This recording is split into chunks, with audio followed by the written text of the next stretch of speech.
Francosphère. Dominique Rodrer.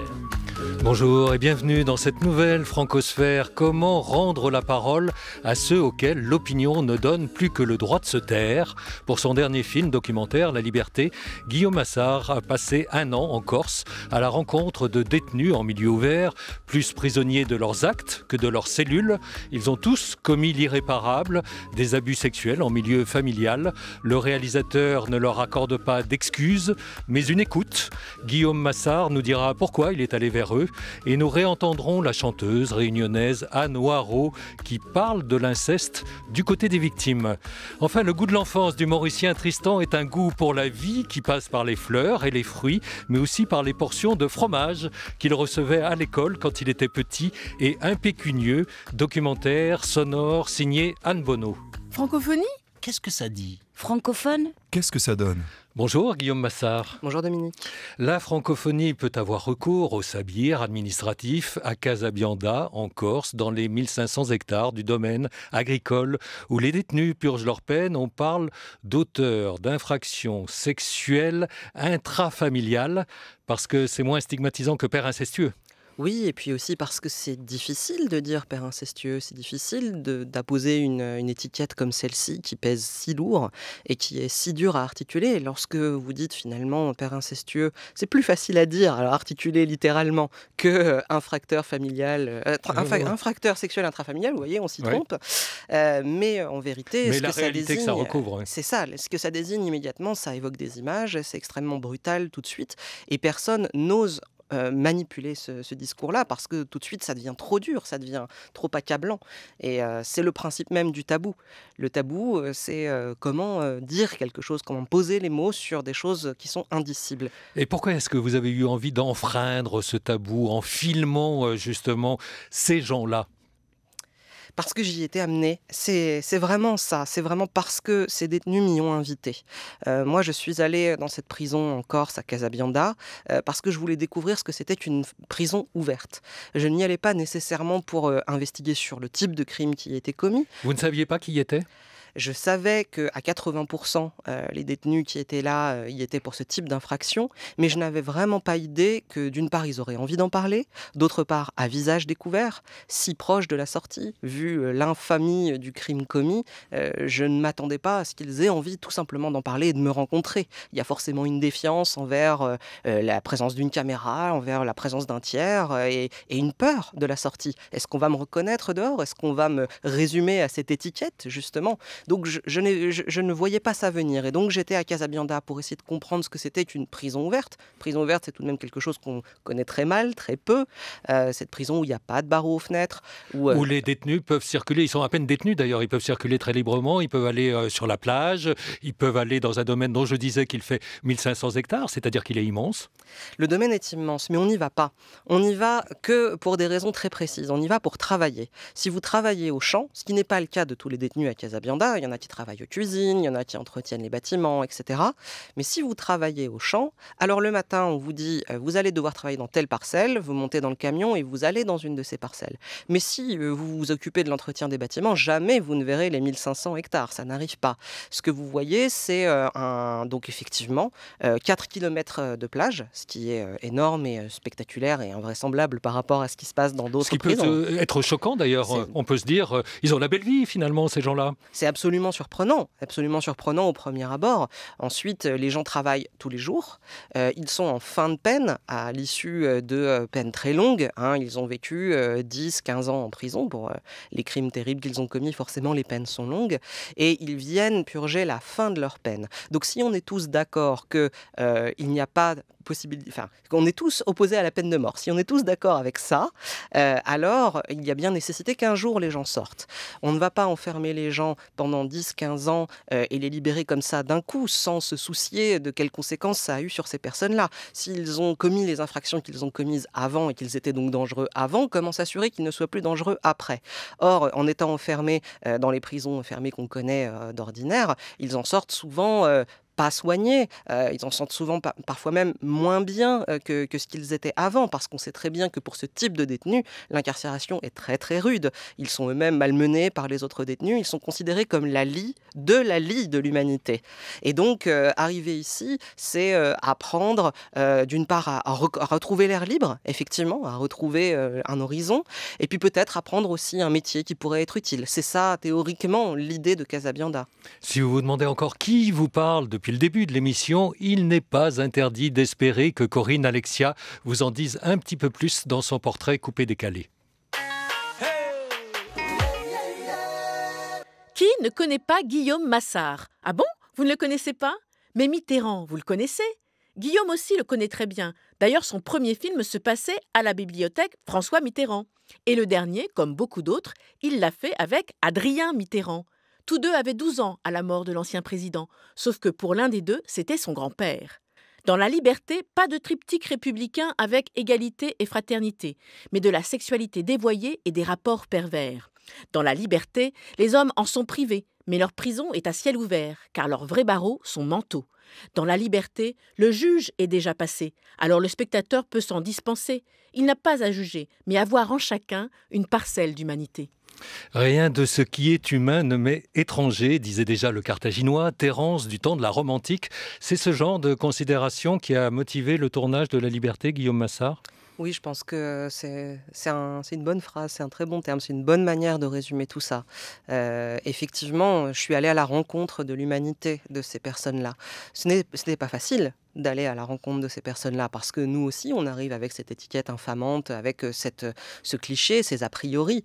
Moi, la première fois que j'ai mis les pieds dans Casabianda et que j'ai croisé des gars dans la cour, je les regardais en me demandant « mais qu'est-ce que tu as fait ? Qu'est-ce que tu as fait ?» Je ne pouvais pas me défaire de cette pensée. Et comment faire la différence entre empathie nécessaire pour qu'il se confie à vous et sympathie que peut-être on n'a jamais envie justement jusqu'au bout de leur prodiguer ? C'est compliqué, on se trouve confronté à soi-même, on est très surpris. On est toujours très surpris quand on échange avec quelqu'un, en fait. Et échanger avec des détenus à Casabianda, c'est ni plus ni moins que d'échanger avec des êtres humains. J'ai pas rencontré des créatures à 3 têtes et des monstres comme on pourrait s'y attendre. Non, j'ai rencontré des gens avec qui il était possible d'avoir une conversation sérieuse, mais aussi d'avoir une conversation drôle. J'ai beaucoup ri à Casabianda. J'ai passé des moments intéressants et parfois agréables. J'ai été invité, les premières fois où j'ai compris qu'il allait se passer quelque chose entre moi et eux, c'est qu'ils m'ont invité à prendre le café dans leur cellule. Et j'y suis allée spontanément et mon équipe était très surprise de ça, que ce soit spontané pour moi. Et moi-même, avec le recul, je me suis dit mais qu'est-ce qui s'est passé ? Comment ça se fait que c'est si simple pour moi ? Pourquoi est-ce que je peux parler aussi simplement avec eux ? Alors c'est un film avec un scénario, on l'a dit, d'Adrien Mitterrand, le petit-fils du président. Comment est-ce qu'on scénarise un documentaire de témoignage ? En se trompant. On se trompe énormément. Adrien et moi, le film n'a vraiment strictement rien à voir avec la Mitterrandie, à aucun niveau. Adrien est très très éloigné de sa famille et de toutes ces considérations-là. Donc Adrien et moi, on se connaît depuis la fac. C'est vraiment un hasard qui nous a fait nous rencontrer. Et avec Adrien, on a fait plusieurs repérages à Casabianda pour essayer de comprendre comment fonctionnait une prison ouverte, une prison sans barreaux, une prison sans murailles, où effectivement, a priori, on a l'impression de pouvoir aller et venir, ce qui n'est pas exactement le cas. Et donc, on a écrit sur ça. On pensait au départ faire un film qui parlerait de la manière dont Casabianda est inscrit dans la Corse, en tout cas précisément dans la plaine orientale de Corse où Casabianda se trouve. Casabianda se trouve sur la commune d'Aléria. Aléria, c'est sur la côte orientale, au plein centre de la côte orientale, à mi-chemin entre Ajaccio et Bastia. Il y a même une nationale qui traverse le domaine, c'est un domaine agricole. Et nous, on voulait comprendre comment cette prison qui est vraiment au cœur de la cité, comment est-ce qu'elle échangeait avec le reste de la région. Parce que cette prison, elle produit par exemple du bois de chauffe. Les choses qui sont cultivées sur place sont vendues dans la région. Donc au début, on a écrit ça. On va rentrer donc du coup au cœur du film avec un premier extrait. On est au tout début de La Liberté. C'est vous que l'on entend sans vous voir, Guillaume Massart, dans un échange avec un détenu que l'on ne voit pas non plus, mais qui s'inquiète beaucoup de ce que vous êtes en train de filmer.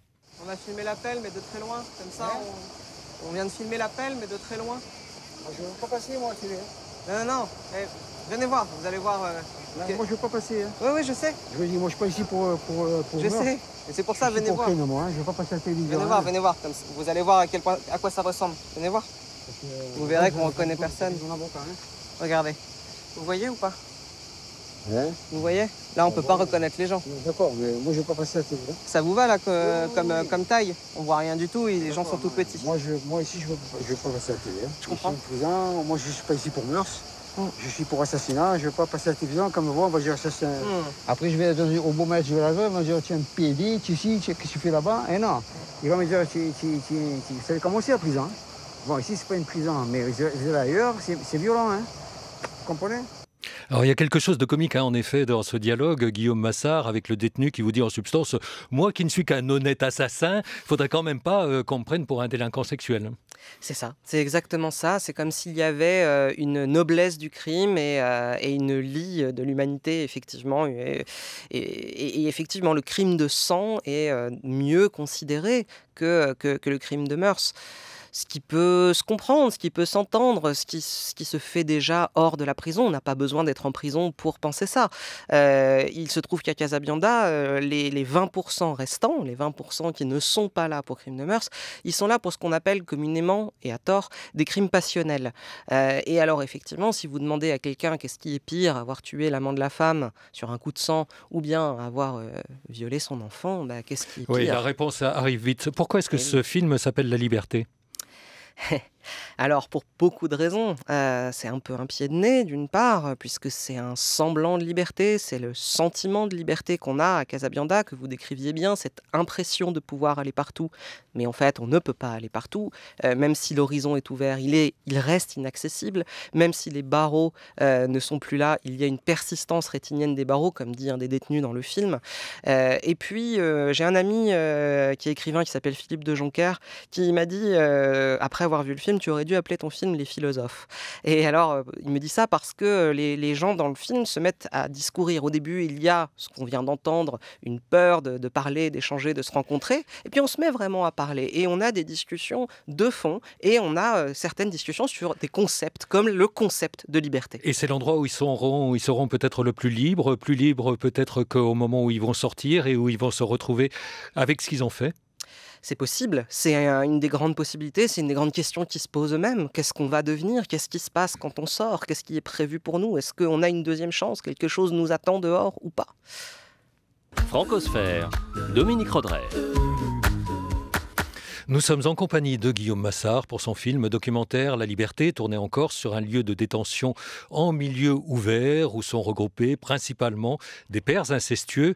Alors difficile de faire la transition avec Le goût de l'enfance, la séquence d'Anne Bonneau que l'on entend toujours à la mi-temps de l'émission. Nous nous contenterons donc de dire que le Mauricien Tristan célèbre tout ce qui est vivant. Qui n'a pas le goût de quelque chose ?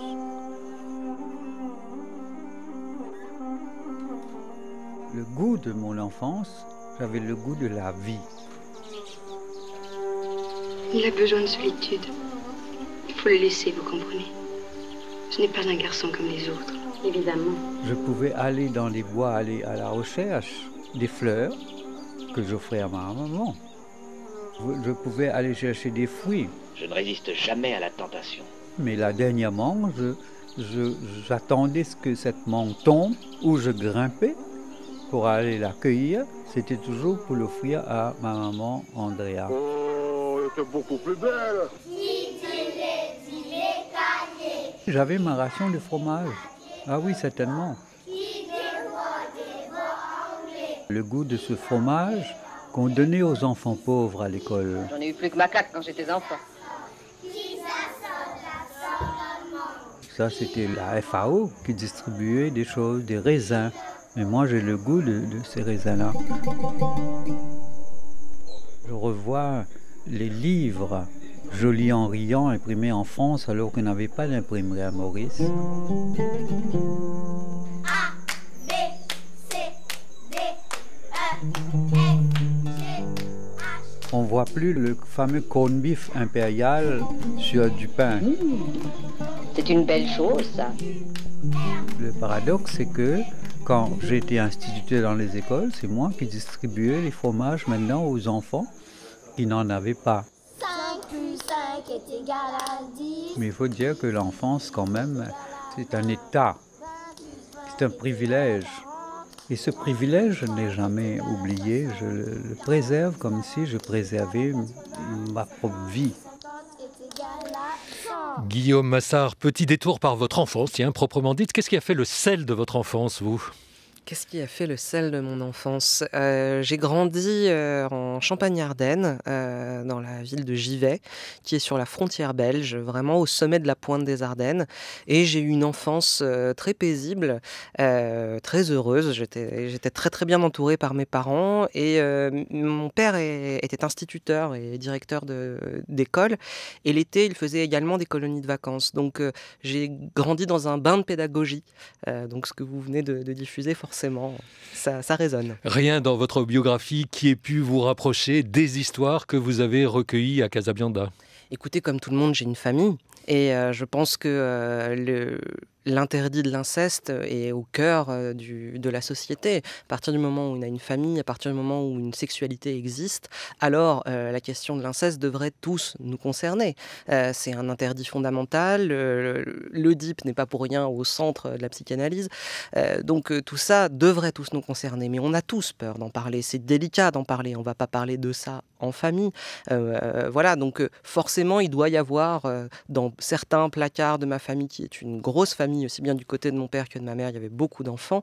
Il est tout à fait possible qu'il y ait des choses obscures dans les placards. La plupart du temps, ceux qui abusent de leurs enfants sont-ils eux-mêmes des enfants abusés ?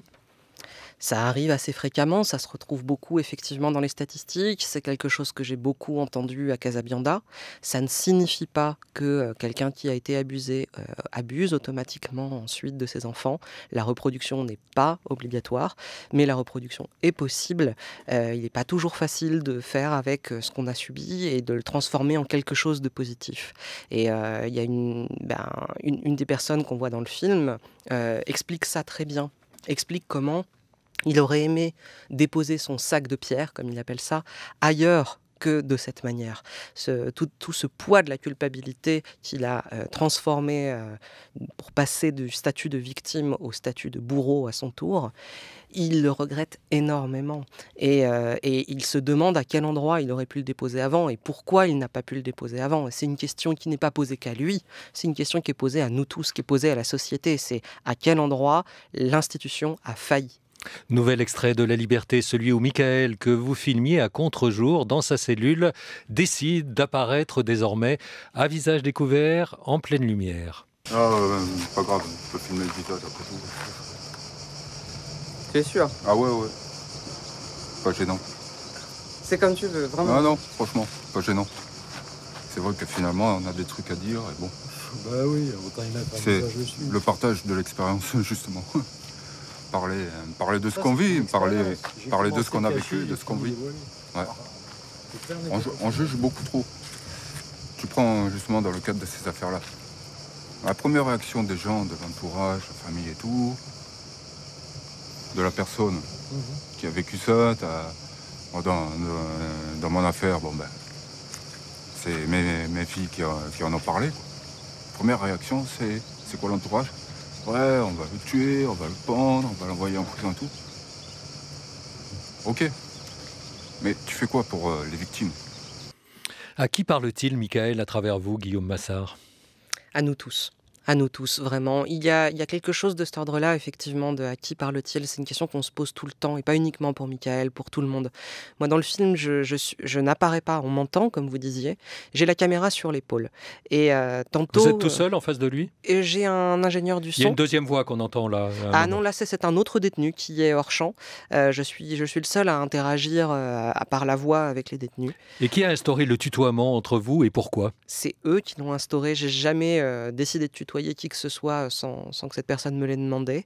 Il y avait certains détenus avec lesquels on était uniquement dans le vouvoiement, mais voilà, à la fin du montage, on avait 130 heures de rush. Au début, il y avait beaucoup plus de monde à l'écran.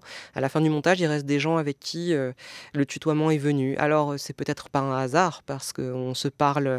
Il y a une espèce d'intimité qui naît entre vous ? Et c'est ce qui permet qu'on se parle sur le même plan. En fait, c'est ça qui les a beaucoup surpris, c'est que j'étais pas là pour représenter quelque institution que ce soit, j'étais pas là pour refaire le procès, pour apporter des éléments neufs à un juge d'application des peines, pour pouvoir plaider pour ou contre leurs aménagements de peine ou des choses comme ça. Non, j'étais juste là pour parler, et ça les a beaucoup surpris. Et qui utilise qui ? Est-ce qu'à un moment donné, vous vous sentez utilisé et à un moment donné, ils vous utilisent ?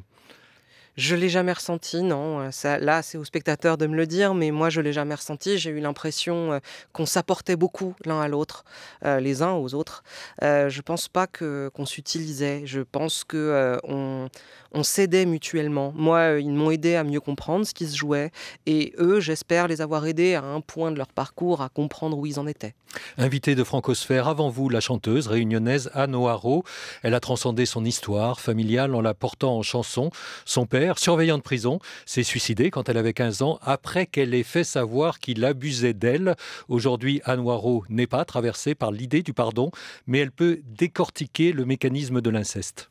Pour le père, pour cette personne-là, l'enfant est la prolongation de son corps à lui, c'est lui qu'il voit. Donc c'est un peu cette espèce, et ça se transfère. C'est-à-dire que c'est pour ça qu'on ressent de la culpabilité en tant que victime, parce qu'on se dit qu'on ne peut pas dire non. Ça fait partie d'une certaine nature, dans une amoralité, mais d'un mouvement plutôt naturel, parce que c'est le père qui doit nous inculquer les choses à faire. Ça bloque quelque chose, parce qu'il y a quelque chose qui ne marche pas dans notre logique, donc ça bloque, mais il y a ce truc qui reste, cette espèce de confusion entre les limites nos limites à nous, donc en tant qu'enfant, et les limites du monde. Donc c'est vraiment, tout est mélangé en fait. Voilà.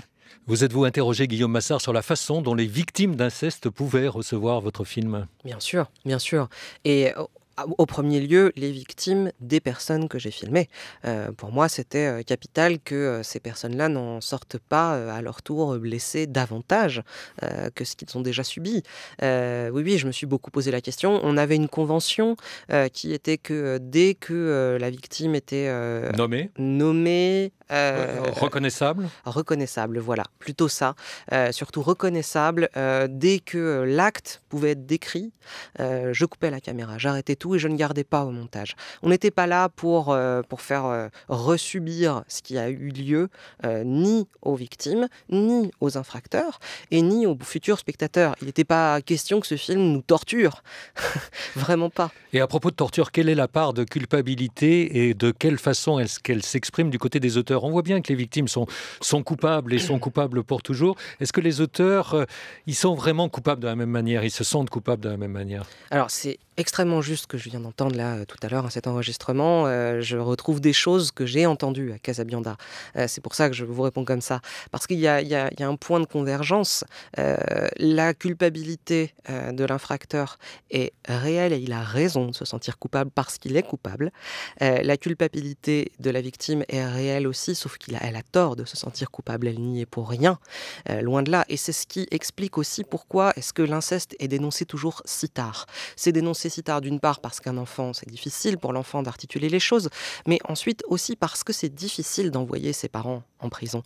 Et quoi qu'il arrive, même si une personne a abusé de vous, si cette personne est la personne qui vous a tout appris dans la vie, qui vous a appris ne serait-ce qu'à faire vos lacets, je prends quelque chose de très trivial comme ça, eh bien c'est pas facile de se dire je vais envoyer cette personne derrière les barreaux pour toujours et tout ce qu'elle m'a fait est abominable. Parce que c'est faux. Tout ce que cette personne a fait n'est pas abominable. Et il y a des choses abominables qui ont été faites et qui sont impardonnables, mais tout ça a été, curieusement, de manière très difficile à se représenter, mais au cœur d'une éducation. C'est une manière horrible de penser l'éducation, mais c'était souvent pensé comme tel. Voilà. Dernier extrait du film La Liberté avec Joël, qui parle à son tour du pardon. En fait, ouais, je pense que les gens ne comprennent pas le pardon. En fait, ouais. On ne comprend pas ce que c'est que le pardon.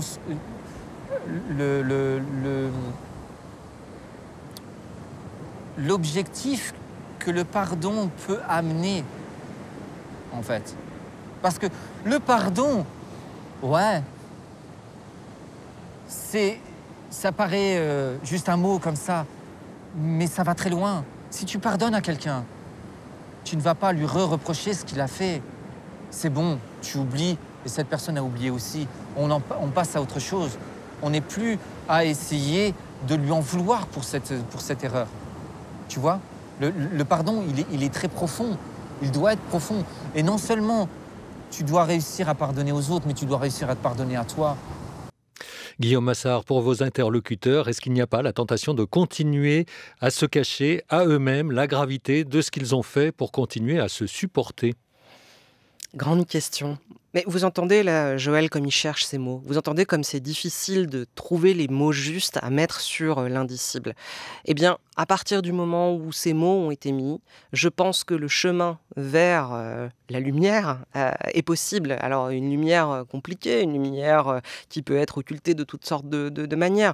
Je sais, pour prendre un dernier exemple, que lorsque j'ai marché avec Michael dans les bois à plusieurs reprises, il y a eu une fois où on est passé de l'ombre à la lumière, de l'ombre des sous-bois jusqu'à la lumière, et où on a réussi à se dire des choses immenses que je ne pensais pas qu'on pourrait dire un jour. Et on a réussi à mettre des mots sur le tabou.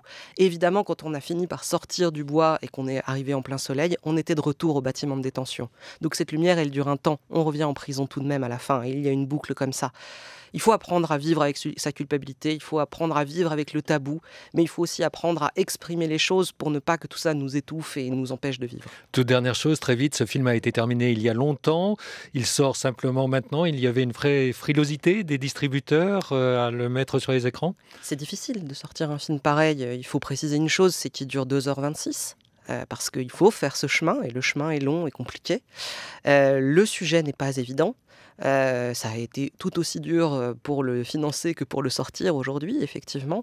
Mais on a trouvé le moyen de le montrer. Alors on va le montrer de manière patiente aussi, c'est-à-dire qu'il va sortir sur peu de séances, mais on essaiera de le garder longtemps en salle pour que les gens aient le temps d'aller le voir, que le bouche à oreille puisse fonctionner. Voilà.